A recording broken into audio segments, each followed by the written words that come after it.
నమస్కారం. మనం శ్రావణ మాసంలో ఉన్నాం. శ్రావణ మాసం లక్ష్మీ మాసం అయినే చెప్పుకున్నప్పటికీ సర్వదేవతా మాసంగా కూడా చెప్పుకోవాలి. శ్రావణ సోమవారాలు శివార్చన, మంగళవారాలు గౌరీ అర్చన, శుక్రవారాలు లక్ష్మీ అర్చన, శ్రావణ శనివారాలు వెంకటేశ్వర స్వామిని అర్చించే రోజు, విష్ణు అర్చన చేసుకునే రోజు. శ్రావణ శనివారాన్ని విశేషంగా జరుపుకోవచ్చు. అయితే ఈ శ్రావణ మాసం లక్ష్మీ మాసం అని చెప్పుకుంటున్నాం మనం. దేవతలంతా కలిసి ఒక పెద్ద యజ్ఞం సంకల్పించారట ఒకప్పుడు. చేసిన తర్వాత ఈ యజ్ఞం మొదలుపెట్టాక సప్తర్షులు ఏమన్నారంటే, ఈ యజ్ఞ ఫలితాన్ని ఎవరైనా సర్వోత్కృష్టమైన దైవానికి సమర్పించాలని భావించారు. ఎవరు యజ్ఞ పురుషుడు అని భావిస్తే త్రిమూర్తుల్లో ఎవరో ఒకళ్ళని ఈ యజ్ఞంలో ఆయన ఈ మొత్తం యజ్ఞానికి ఆయన్ని అధిపతిని చేయాలని భావించారు. ఈ త్రిమూర్తుల్లో ఒకడు ఎవరు గొప్పవాళ్ళు అనేది తెలుసుకోవడం కోసం బ్రహ్మమానస పుత్రుడైనటువంటి భృగు మహర్షిని అందుకు పంపించారు. అయితే భృగువు ముందు బ్రహ్మలోకానికి వెళ్తే తండ్రిని ఎంత పిలిచినా ఆయన పలకలేదట. ఆయన సృష్టి క్రమంలో ఆయన హడావిడిలో ఆయన ఉన్నాడనమాట. సృష్టి చేసే పనిలో వాడిని సరస్వతీదేవి వీణ వాయిస్తుంది. ఆయన వీణానాదం వింటూ తన బొమ్మలు చేసుకునే పనిలో మునిగిపోయాడు. దాంతో ఆయనకు విసుగు పుట్టింది. నువ్వు యజ్ఞపురుషుడిగా ఎట్లా పనికొస్తావు? పనికిరావు, నీకు అసలు దేవతార్చనే ఉండదు, అర్చనే ఉండదని స్వయంగా తండ్రినే శపించాడు భృగువు. ఆ తర్వాత ఆయన కైలాసానికి వెళ్ళాడు. కైలాసంలో శివపార్వతులు ఇద్దరు ఆయన తాండవము ఆమె లాస్యంలో మునిగి వాళ్ళిద్దరూ ఆనంద నృత్యం చేసుకుంటున్నారు. భృగువు ఎంత పిలిచినా వాళ్ళు పలకల. దాంతో ఆయనకి ఇట్లా లోలత్వంతో ప్రవర్తిస్తున్నావు కాబట్టి కేవలం లింగ రూప ఆరాధనే ఉంటుంది, నీకు సాకార రూప ఆరాధన ఉండదని పరమేశ్వరుని కూడా శపించాడు.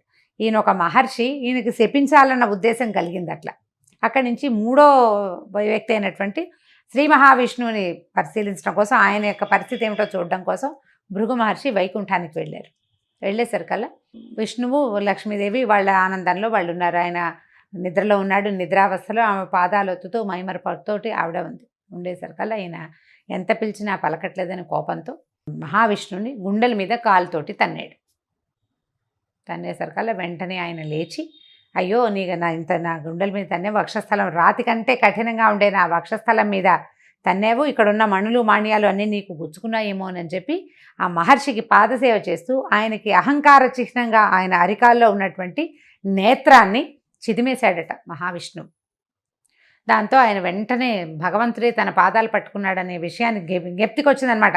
అంతకుముందంతా నేను ఋషిని బ్రహ్మజ్ఞానం కలిగిన వాడిని అహంకరించిని, ఆ అహంకారంతో తండ్రిని, సాక్షాత్తు తనకి తండ్రి అయిన బ్రహ్మదేవుణ్ణి, తర్వాత సర్వలయంకారకరుడైనటువంటి పరమేశ్వరుణ్ణి కూడా శపించి ఈ మహావిష్ణువు మీద ఇటువంటి అవజ్ఞతోటి ప్రవర్తించానని చాలా సిగ్గుపడి బాధపడి ఏమనుకున్నాడంటే, ఈ యజ్ఞానికి యజ్ఞపురుషుడు మహావిష్ణువు అని నిర్ధారించుకుని వెళ్ళిపోయాడు. నిజానికి భృగు మహర్షి ఒక కల్పంలో మహాలక్ష్మికి తండ్రి, ఆమెను భార్గవి అంటారు. ఈ కల్పంలో ఈవిడ క్షీరసాగరం నుంచి ఉద్భవించిందనమాట. ఆమె కోపం పట్టలేకపోయింది. ఆయన నిన్ను తంతే నా స్థానమైన హృదయాన్ని తన్నాడు, నన్ను హృదయంలో పెట్టుకుంటానన్నావు నువ్వు, ఆ స్థానంలో తన్నాడు కాబట్టి నేను నీతోటి ఉండను, ఈ అవమానాన్ని నేను సహించలేనని వెళ్ళిపోయింది. పిల్లలు ఆయన మన కుమారుని వంటి వాడు శిశువు, మన శిశువు తంతే మనం కోపం తెచ్చుకుంటామా అని విష్ణువు బతిమలాడినా ఆవిడ ఒప్పుకోలేదు. నా శిశువైనా సరే నన్ను తనడానికి వీల్లేదని కోపగించుకుని వెళ్ళిపోయింది. ఆ వెళ్ళిపోయిన ఆవిడ భూమి మీద చేరి కొల్హాపూర్లో తపస్సు చేసుకుంటూ ఉండిపోయింది. ఈ లక్ష్మీదేవి వెళ్ళిపోయేసరికల్లా వైకుంఠం శూన్యమైపోయి మహావిష్ణువు ఆమె కోసం అని వెతుకుతూ భూలోకానికి వచ్చేసాడని, ఆ వచ్చేసిన భగవంతుడు మన అదృష్టం కొద్దీ మన తిరుమల కొండలలోనే ఉండిపోయాడు. భూమి చేసుకున్న అదృష్టం, భారతీయులు చేసుకున్న అదృష్టం, అందులోనూ తెలుగువారి అదృష్టం ఏంటంటే మహావిష్ణువు మన ప్రాంతానికి రావడం. ఆయన తిరుమల కొండల్లో ఉండగా ఆయన ఆకలి దప్పులతోటి అలమటిస్తున్నాడని, లక్ష్మీ మీద విరహంతో బాధపడుతున్నాడని తెలుసుకున్నటువంటి దేవాది దేవతలంతా కలిసి ఒక గోవుని గోవత్సాన్ని సృష్టించి ఆ ప్రాంతానికి పంపించారు. ఆ కాలంలో రాజుగా ఉన్న ఒక చోళ రాజు రాజ్యం చేస్తూ ఉన్నాడు ఈ ప్రాంతానికి. లక్ష్మీదేవే స్వయంగా నాథుడు బాధపడుతున్నాడని ఈ ఆవుని దూడని తీసుకొచ్చి రాజుకు అప్పచెప్పింది. ఈ ఆవు దూడ చాలా సర్వలక్షణ సంపన్నంగా ఉన్నాయి, కానీ రోజు ఆ గుట్ట మీదకి ఎక్కి ఆ గుట్ట మీద ఉన్నటువంటి పుట్టలోకి పాలు జారవిడిచి వచ్చేసేది ఆవు. కొన్నాళ్లకి తెలుసుకుని ఆవు ఇట్లా పుట్టలోకి పాలు విడుస్తుందని, దానివల్లే దూడ కూడా పాలు చాలటం లేదని తెలుసుకున్నటువంటి ఇక పశువుల కాపరి ఆ ఆవు ఎక్కడికి వెళ్తుందో గమనించి ఆ ఆవులోంచి ఆవును కొట్టబోయాడు. ఆ పుట్టలోంచి పైకి వచ్చినటువంటి మహాపురుషుడిని చూసేసరికల్లా హతమారిపోయాడు. చోళరాజును కూడా భగవంతుడు శపించాడు.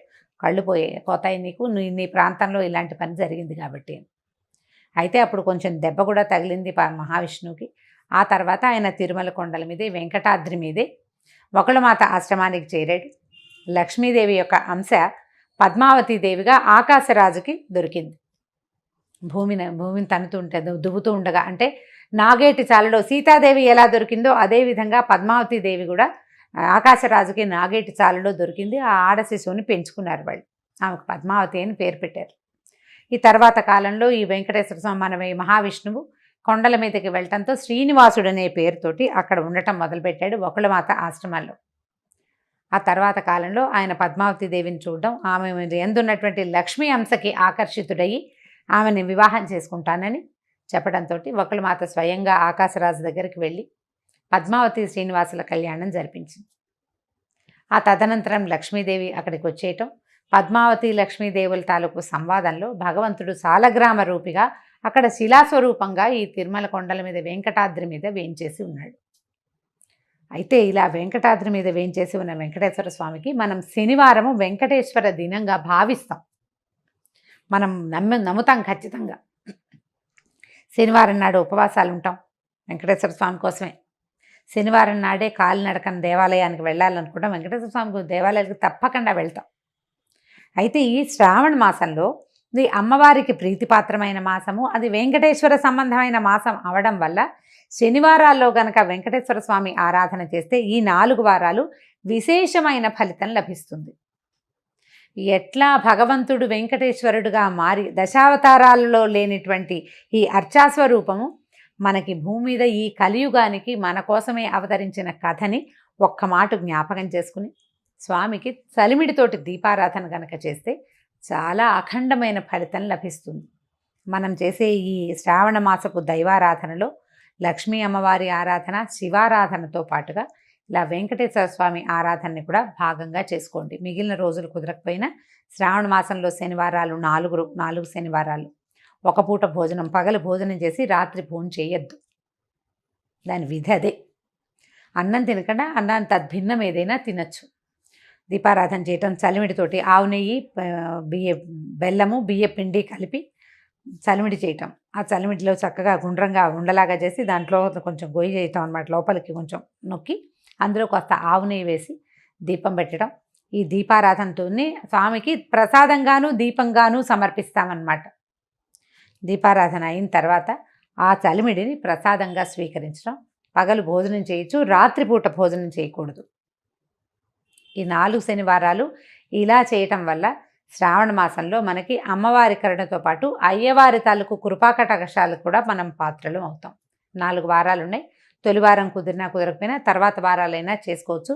కుదిరిన వారు తప్పకుండా ఈ కథని స్మరించటము, ఇది చేసుకోవటము. అంత పెద్ద చలిమిడి పెట్టకపోయినా చిన్నగా కొద్దిగా చలిమిడి చేసి కూడా దీపారాధన చేసుకోవచ్చు. దీపారాధన చేయటం, వెంకటేశ్వర స్వామికి సంబంధించినటువంటి స్తోత్ర పాఠాలు ఏవైనా చదువుకోవటం, ఆయనతో పాటు లక్ష్మీ అమ్మవారి స్తోత్రం కూడా ఒకటి చదవటం. దీపారాధన చేసాం కాబట్టి ముందు తర్వాత ప్రసాదం, నైవేద్యం, వడపప్పు, పానకము, అరటిపళ్ళు, మీ ఓపిక. పాయసం చేస్తాం, పొంగల్ చేస్తాం అంటే అన్నీ కూడా చేసుకోవచ్చు. అవేవి చేయకపోయినా 2 అరటిపళ్ళతోటి కూడా మనం నైవేద్యాన్ని పూర్తి చేసుకోవచ్చు. పగలు భోజనం చేసి రాత్రి ఉపవాసం ఉంటే మర్నాడు పొద్దున్న మామూలుగా భోజనమే చేసేయచ్చు. దానికి ఇంకా నియమం ఏమీ లేదు. ఈ ఆలోచన చేయండి. కుదిరితే ఒక్క శనివారమైనా చలిమిడి దీపారాధన చేయండి. అది ఇంటికి మంచిదని, చలవని చెప్పబడుతోంది. నమస్కారం. సుమన్ టీవీలో మీ పర్సనల్ అండ్ బిజినెస్ ప్రమోషన్స్ కోసం కింది నెంబర్కి కాంటాక్ట్ చేయండి.